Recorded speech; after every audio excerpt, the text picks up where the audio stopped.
Hello everyone, this is doctor Jeevesh Yadav. तो सीआरएफी के लिए हम लोग मोस्ट इम्पोर्टेंट 70 टॉपिक 2026 के लिए देख रहे थे और इसी सीरीज़ को कंटिन्यू करते हुए आज की क्लास में हम लोग टॉपिक नंबर 34 के विषय में बात करेंगे। स्टार्ट करते हैं। तो आज का टॉपिक, तो ये पंचकर्म से रिलेटेड इंपॉर्टेंट श्लोकस हैं जो आपको ध्यान में रखना है। जैसे कि पंचकर्मों के प्रयोज्य जो कर्म है उसकी परिभाषा, जैसे वो मन की परिभाषा, तो चरक ने कल्प स्थान में वो मन की परिभाषा बताया है। तत्र दोषरणम ऊर्ध्वभागम व संज्ञकम। ठीक है, अर्थात ऊर्ध्वभाग मुख मार्ग से दोषों को बाहर निकालना ही क्या है, आपका वमन कहलाता है। तो दोषों को मुख मार्ग से बाहर निकालना ही क्या है, वमन है। नेक्स्ट है विरेचन। तो विरेचन में बताया गया है चरक ने कल्प स्थान में कि अधोभागम विरेचन संज्ञकम उभय व शरीर मल विरेचनाद विरेचनम संज्ञा लभते। यानी कि दोषों को अधोमार्ग यानी कि गुद मार्ग से बाहर निकालना विरेचन कहलाता है। तो अधोभागम विरेचन संज्ञकम उभय व शरीर मल विरेचनाद विरेचन संज्ञा लभते। ठीक है, यानी कि दोषों को अधोमार्ग गुदा से बाहर निकालना विरेचन है। नेक्स्ट है वस्ती। तो वस्तीनाद दियते इति वस्ती, यानी कि वस्ती मार्ग मूत्राशय द्वारा द्रव्य औषध को अभ्यंतर प्रविष्ट कराने को ही क्या कहते हैं, वस्ती कहते हैं। तो वस्ती मार्ग यानी कि मूत्राशय द्वारा द्रव्य औषध जो है उसको अभ्यंतर प्रविष्ट कराना ही क्या है, वस्ती कहलाते हैं। नेक्स्ट है आपका नस्य। तो नस्य का जो परिभाषा है वो भाव प्रकाश ने पूर्व खंड में दिया है। नस्य तत् कथ्यते धीरेन नासो अग्रग्रहाय या दोष औषधम, अर्थात नासा छिद्र से दी जाने वाली चूर्णित अथवा द्रवित औषध को नस्य कहते हैं। तो नासा छिद्र से दी जाने वाली चूर्णित अथवा द्रवित औषध को नस्य कहते हैं। फिर रक्त मोक्षण के विषय में बताया गया है कि शरीर के किसी स्थान विशेष में रक्त का निकलना रक्त मोक्षण कहलाता है। शरीर के किसी स्थान विशेष में रक्त का निकलना क्या है, रक्त मोक्षण कहलाता है। अब ये जो है दो टाइप के होते हैं, अशस्त्रकृत और शस्त्रकृत।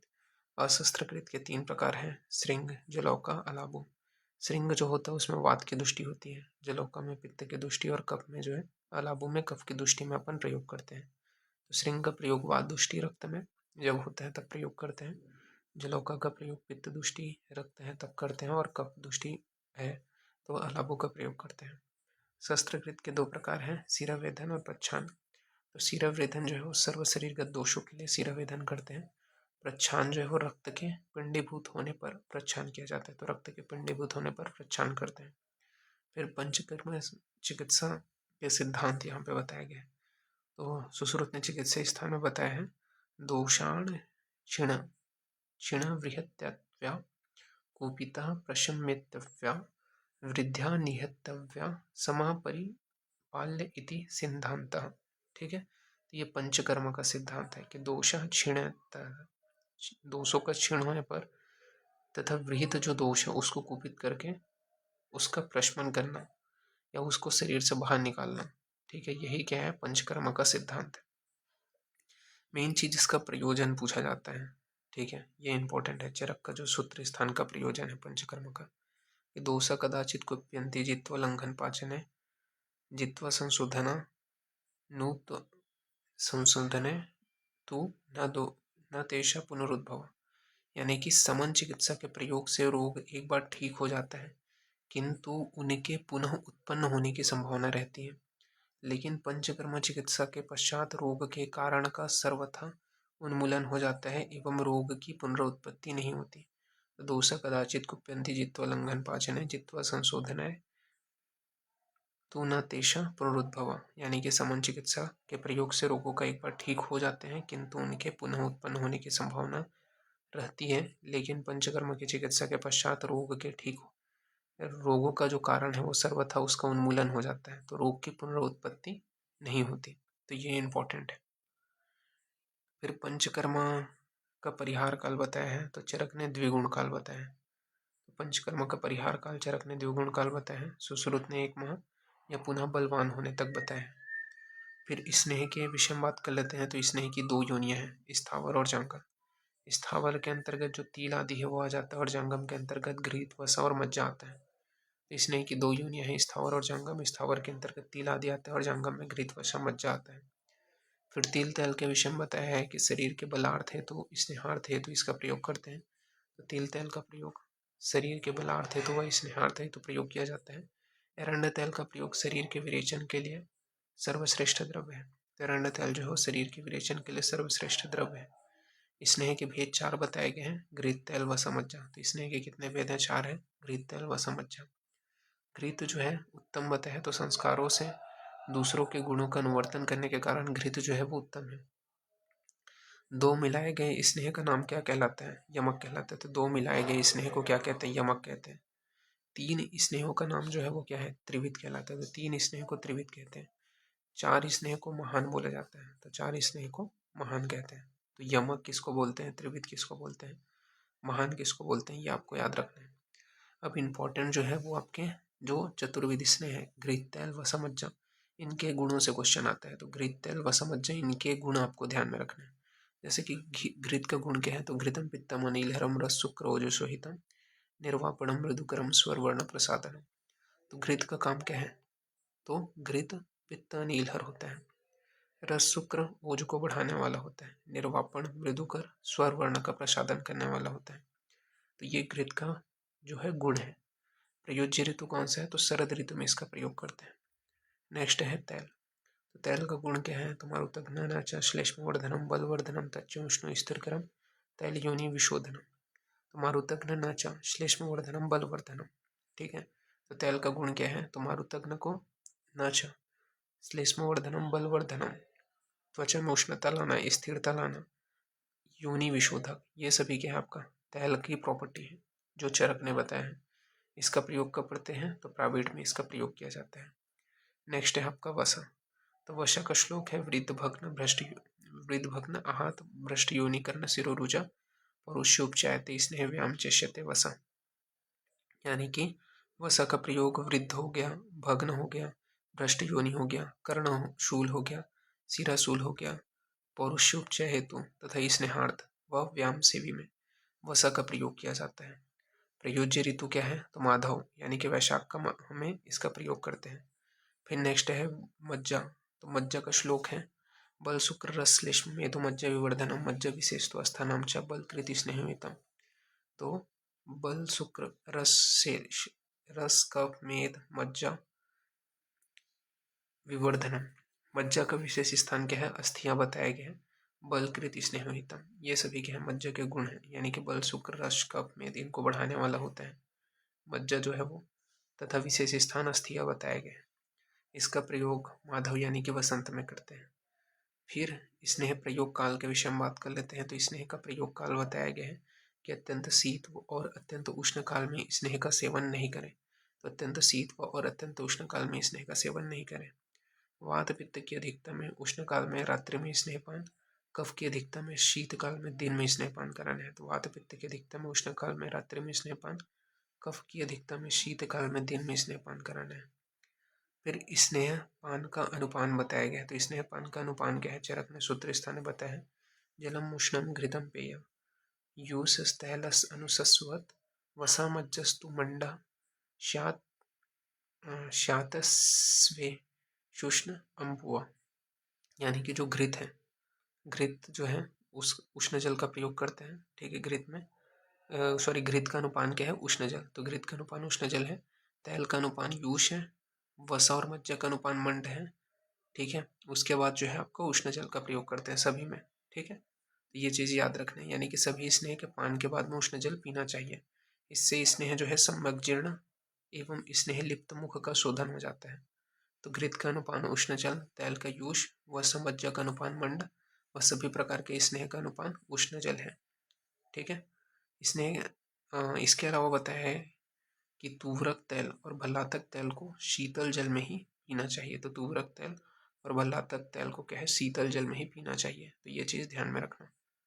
फिर स्नेह की प्रविचारणाएं कितनी बताई गई है? 24। तो ये आपको ध्यान में रखना है कि स्नेह की 24 प्रविचारणा चरक ने बताया है, जबकि कश्यप ने कितना बताया? 20 बताया। तो वही है कि उदनश्य विलेपिश्य रसोमासोपयोदधि यवागु सुपचाकश्यो यूशोकम लिखंडक सप्तवस्ती लपिष्टम च मध्यस्लेह तथैव च अभ्यंजनम चवस्ती नस्य अक्ष तर्पणम, ठीक है। तो ये जो है आपका श्लोक अगर याद हो तो ज़्यादा बेटर है कि कौन से आपके प्रविचारण है तो रस, ओदन, विलेपी, यवागु, मांस, सूप, शाक, यूष, दूध, दही, मध्य, लेह, खंड, कामलिक, तिल, कल्क, सत्तु, भक्ष्य, अभ्यंजन, कर्णतैल, अक्षितर्पण, नस्य, गंडूष, वस्ती, उत्तर वस्ती। ये जो है 24 प्रकार की प्रविचारणा है। प्रविचारणा में जो है स्नेह को भोज्य पदार्थ के साथ सेवन लेना चाहिए। ठीक है। अच्छापान किसको बोलते हैं? तो केवल स्नेहपान, जो प्रथम कल्पना मुख्य रूप से है, वो अच्छापान है। स्नेह रसों के संयोग से 64 प्रविचारणाएं बनती हैं। ये चरक तथा वांगभट ने बोले हैं। तो स्नेह के संयोग से 64 प्रविचारणा बनता है, ये चरक और वांगभट ने बोले हैं। रसों के संयोग से 63 व अच्छापान 1। ठीक है। तो इस प्रकार से 64 बनते हैं। अब स्नेह की मात्रा, पाचन काल, रोग व अवस्था के विषय में बात कर लेते हैं। तो स्नेह की हास्य मात्रा, ठीक है, उसका पाचन काल क्या है? अर्धरात्रि, यानी कि 6 घंटे में पच जाता है। रोग कौन से रोग में हास्य मात्रा में प्रयोग करते हैं स्नेह? तो ज्वर, अतिसार व कास में। अवस्था कौन सा है? तो मंदाग्नि, रिक्त कोष्ठी, बालक, वृद्ध, सुकुमार व अवर्बल, इनमें प्रयोग किया जाता है। तो मंदाग्नि, रिक्त कोष्ठी, बालक, वृद्ध, सुकुमार व अवर्बल में हास्य मात्रा में। मध्यम मात्रा में क्या है? 1 दिन यानी कि 12 घंटे में पच जाता है। कौन से रोग में देते हैं मध्यम मात्रा में? तो क्षुद्र कुष्ठ में, प्रमेह में, वात रक्त में देते हैं। तो क्षुद्र कुष्ठ, प्रमेह, वात रक्त में। अवस्था कौन से है? तो मृदु कोष्ठ, मध्यम अग्नि, बल तथा शरीर वाले में। मध्यम अग्नि, बल व शरीर वाले में मध्यम मात्रा में प्रयोग करते हैं। उत्तम मात्रा जो है वो एक अहोरात्र में यानी कि 24 घंटे में पचे जाता है। कौन से रोग में देते हैं? तो सर्पदृष्ट, विसर्प, उन्माद, गुल्म, मूत्रकृच्छ व विबंध में देते हैं। तो सर्पदृष्ट, विसर्प, उन्माद, गुल्म, मूत्रकृच्छ, विबंध में देते हैं। अवस्था बताया गया है कि तीक्ष्ण अग्नि, शरीर बल जो है वो श्रेष्ठ है। नित्य प्रभूति स्नेह सेवी में इसका प्रयोग किया जाता है। फिर उसके बाद में मध्य विभ्रंश के विषय में बताया है कि सुखपूर्वक स्नेह एवं शोधन के लिए प्रयुक्त स्नेह की मध्यम मात्रा मध्य विभ्रंश हेतु प्रयोग करते थे। सुखपूर्वक स्नेह एवं शोधन के लिए प्रयुक्त स्नेह की मध्यम मात्रा। फिर हास्वी मात्रा किसको बोलते हैं? तो स्नेह परीक्षार्थ हास्व से भी कम मात्रा, जो 2 याम से भी कम समय में जीर्ण हो जाए, उसे वांगभट ने हास्वी मात्रा कहा है। तो स्नेह परीक्षार्थ हास्व से भी कम मात्रा, जो 2 याम से भी कम समय में जीर्ण हो जाए, वो उसे वांगभट ने हास्वी मात्रा कहा है।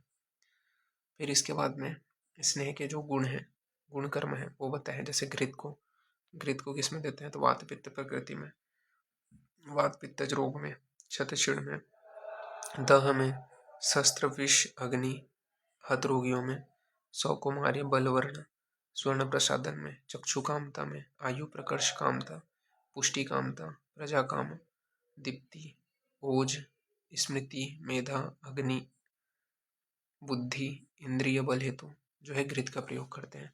तो वात पित्त प्रकृति में, वात पित्तज रोग में, क्षत क्षीण में, दह में, शस्त्र विष अग्नि से हत रोगियों में, शौकुमार्य बलवर्ण स्वर प्रसादन हेतु, चक्षु कामता, आयु प्रकर्ष कामता, पुष्टि कामता, प्रजा कामता, दीप्त अग्नि, ओज, स्मृति, मेधा, अग्नि, बुद्धि, स्मृति, इंद्रिय बल हेतु घृत का प्रयोग करते हैं। तैल का प्रयोग जो है वो अपन क्या है? प्रवृद्ध श्लेष्म मेद में, स्थौल्य में, वात प्रकृति में, वात व्याधि में, कृमि कोष्ठ में, क्रूर कोष्ठ में व नाड़ी व्रण में करते हैं। तो तैल का प्रयोग जो है प्रवृद्ध श्लेष्म मेदस में, स्थौल्य में, ठीक है, स्थौल्य में करते हैं।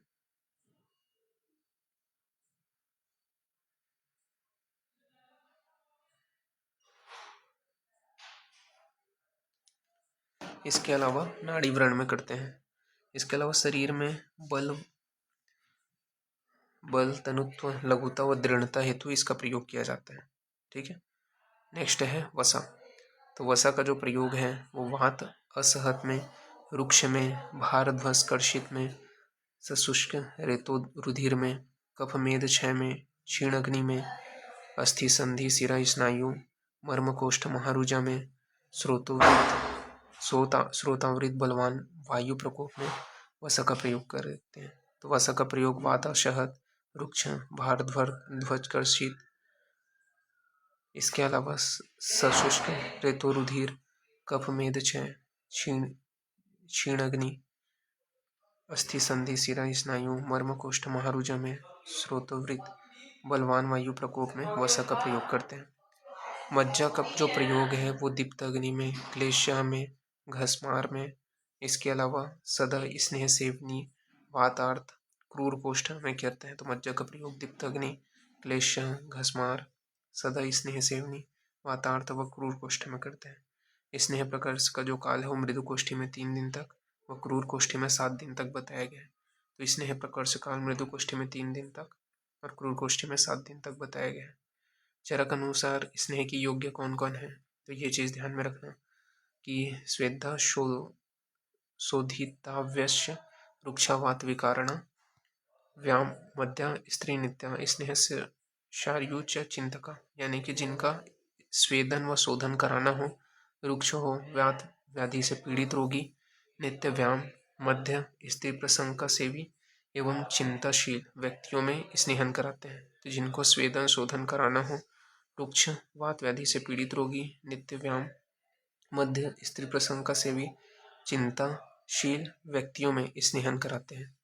स्नेहन के अयोग्य कौन है, तो स्नेहन के अयोग्य के अंतर्गत उरु स्तंभ, आमवात, उत्सन्न कफ मेद वाला रोग, ठीक है, मंदग्नि, गर्भणी, तालुशोष, तृष्णा, मूर्छा का रोगी, अन्नद्वेषी, छर्दी, उदर रोग, आमदोष, विषाक्त रोगी, दुर्बल, क्षीण एवं जिन्हें नस्य वस्ती दी गई हो, ये स्नेह के अयोग्य है। तो उरु स्तंभ, आमवात, उत्सन्न कफ मेद वाला रोग, ठीक है, मंदाग्नि, गर्भणी, तालुशोष, तृष्णा, मूर्छा का रोगी, अन्नद्वेषी, छर्दी, उदर रोग, आमदोष, विषाक्त रोगी, दुर्बल, क्षीण एवं जिन्हें नस्य आदि नस्य वस्ती दी गई हो, वो स्नेह के अयोग्य है।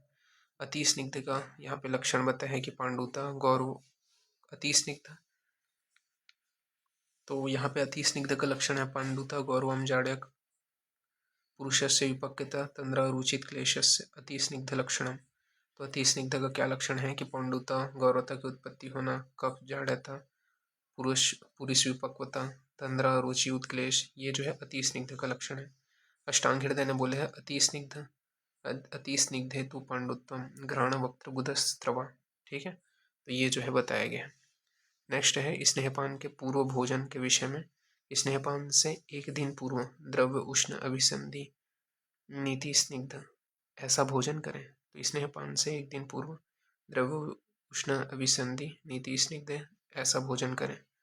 फिर संशोधन के हेतु बताया गया है, तो रात्रि भोजन जीर्णोपरांत मध्यम मात्रा में संशोधन कराने हैं। तो संशोधन के हेतु क्या है, रात्रि में भोजन जीर्णोपरांत मध्यम मात्रा में, संसमन हेतु भोजन के समय भूख लगने पर प्रधान मात्रा में कराना है। व साम पित्त में केवल घृत पान यानी कि अच्छा पान निषेध है। तो साम पित्त में केवल घृत पान, अच्छा पान का निषेध है। पंचकोल आदि पाचन औषधियों से अग्नि दीपन कराते हैं। फिर निराम पित्त में केवल घृत पान यानी कि अच्छा पान कराना चाहिए। स्नेह व्यापद कितने बताए गए हैं, तो 19 उपद्रव बताए गए। तो स्नेह व्यापद यानी कि 19 उपद्रव हैं। तंद्रा, उत्क्लेश, अनाह, ज्वर, स्तंभन, विषंगता, कुष्ठ, कंडु, पांडु, अर्श, शोष, शोथ, अरुचि, उदर रोग, ग्रहणी, उदरशूल, स्तमित्य, तृष्णा, जीवा स्तंभ व आम दोष, ये जो है स्नेह के व्यापद है। तो 19 उपद्रव है, तंद्रा, उत्क्लेश, अनाह, ज्वर, स्तंभ, विषंगता, कुष्ठ, कंडु, पांडु, अर्श, शोथ, अरुचि, उदर रोग, ग्रहणी, उदरशूल, स्तमित्य, तृष्णा, जीव स्तंभ, आमदोष। चिकित्सा के विषय में बात करें तो चिकित्सा में वमन स्वेदन व स्त्रंसन कराते हैं। तो चिकित्सा में वमन स्वेदन व स्त्रंसन कराते हैं। रुक्षन्नपान, तक्ररिष्ट, त्रिफलापात का प्रयोग करते हैं। तो रुक्षन्नपान, तक्ररिष्ट व त्रिफलापात का प्रयोग करते हैं।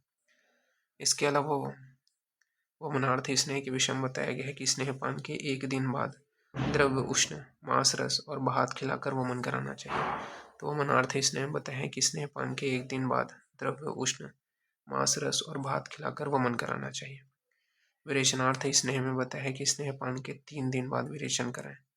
तो विरेचनार्थ स्नेह में स्नेहपान के 3 दिन बाद विरेचन कराना है। पंच प्रशीति पेय के घटक कौन से हैं, तो घृत, तेल, वसा, मज्जा और तंडूल, प्रत्येक को एक एक प्रशीति मात्रा में प्रयोग करते हैं। तो ये पूछा जाता है, ठीक है। तो घृत, तेल, वसा, मज्जा और तंडूल, प्रत्येक को एक एक प्रशीति। फिर स लवण स्नेह के विषय में बताया है कि लवण मिश्रित सभी स्नेह से शीघ्र ही स्नेहन होता है। तो लवण जो है वो अभिसंधि है, अरुक्ष है, सूक्ष्म है, उष्णव्यापी है। फिर विचारणा योग्य के विषय में बात करें तो विचारणा योग्य में बताया है कि स्नेह द्वेषी, स्नेह नित्य, मृदुकोष्ठी, क्लेश नित्य, मध्य सेवी व्यक्तियों के लिए बताया गया। तो विचारणा के योग्य कौन है? तो स्नेह से द्वेष करने वाला, स्नेह नित्य, मृदुकोष्ठी है क्लेश सहने वाला, नित्य मध्य सेवी व्यक्तियों, ये क्या है? विचारणा के योग्य है।